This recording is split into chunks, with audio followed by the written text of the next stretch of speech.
And let's talk about what's happening in the south. Hurricane Beryl slamming into Texas, knocking out power to nearly 3 million homes and businesses and killing at least 3 people. These are some of the pictures as it moved east and weakened to a tropical depression. Now, the fast-moving storm is threatening to carve a path of severe weather in several states over the next several days. But for Texas residents, cleanup is the priority right now. It was a scary thing, it was really scary. And all of a sudden it's like this big boom and scrape, and it's like I looked out and it's seen all kinds of wind blowing and whipping. It's pretty frightening. No estimate as to when power will be restored, and cleanup efforts along the Texas Gulf Coast are already underway, fortunately. But we are watching Beryl because it's going to come visit us.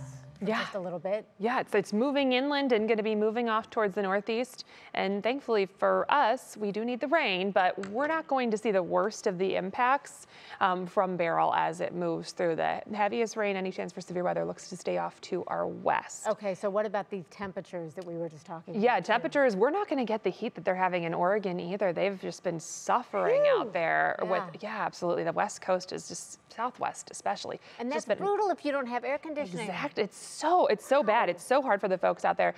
Thankfully, we are not expecting any of that for our area. We are going to have some ups and downs this week as we get the remnants of Beryl to move through. We'll briefly get some cooler air, particularly into Wednesday and Thursday.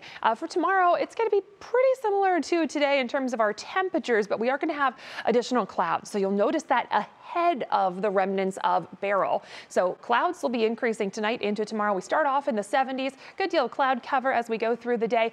We will bring back temperatures in the 80s through the afternoon and a chance for a stray shower popping up by tomorrow evening. I think much of our rain chances will stick around into tomorrow night and especially into Wednesday. So as we go through the evening and then heading towards Wednesday, we are going to see that chance for rain really increasing. Tuesday night into Wednesday, falling off as we get into Thursday.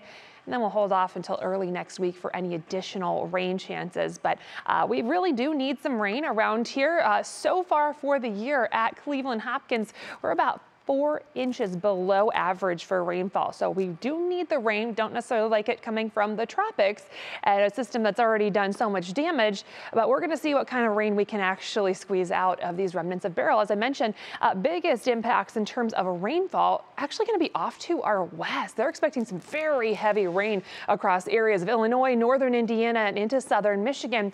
We're not far off with some of the models of where we get not a ton of rain versus very heavy rain.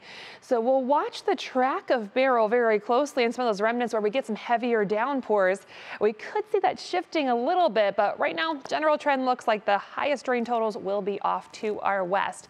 With the 11 p.m. advisory, tropical depression Beryl with gusts up to 45 miles per hour, sustained winds at 35. It is still moving off towards the northeast. It's going to move through Texas and it's going to continue to trek up across the Midwest as we go through the next day or two. So again, core of that is going to stay just off to our west. As long as it keeps that track, it looks like the heaviest rain is going to be off to our west as well. But you can still see Beryl swirling around down there. It's pulling up a lot of Gulf moisture ahead of it. So a lot of cloud cover also coming off of that. We're going to see the clouds moving in this evening, out through the overnight into tomorrow. So as we get into your Tuesday, you're going to notice more clouds with that national Zymart hour-by-hour forecast. I think the morning is good, afternoon is good, temperatures well into the 80s. We'll just notice that additional cloud cover. A chance for a stray shower or two as we go through the evening, and then we'll watch more into the overnight and heading into Wednesday. Potential for some heavier downpours, especially the further west you are. And we'll keep that chance for showers around. Some of those could have some pockets of heavier rain in them on Wednesday. It's not looking like a washout to your day by any means, but one where you might want to keep the rain gear handy even into the evening hours. And then heading into Thursday, could see a couple brief showers lingering early on. Those will work on tapering off. We'll see improving conditions into the rest of Thursday. Medina Country Club extended outlook. Temperatures going to bottom out in the upper 70s for Thursday. From there, we do improve back into the 80s very quickly. Friday, Saturday, a couple of very nice days for us. And then we do bring back the chance for some showers and storms into next week.